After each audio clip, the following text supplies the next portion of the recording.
So ayan mga lods, paano ba tumingin ng fake at saka original na G-Shock? So ito nabili ko sa Ukay, bagong dating daw. Kaya ayan, nagustuhan ko lang. Ayan, hindi ko alam kung fake o original. Ito siya, yung likod niya.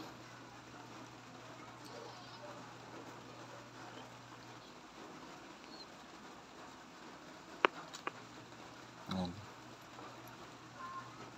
Hindi naman ako marunong tumingin sa mga ganito.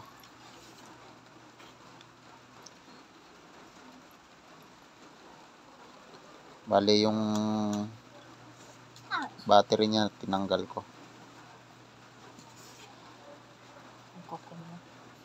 Huwag niyo na lang tingnan nyo yung kuko ko mga idol, kay galing ako naglinis ng motor ko kaya ganyan madumi.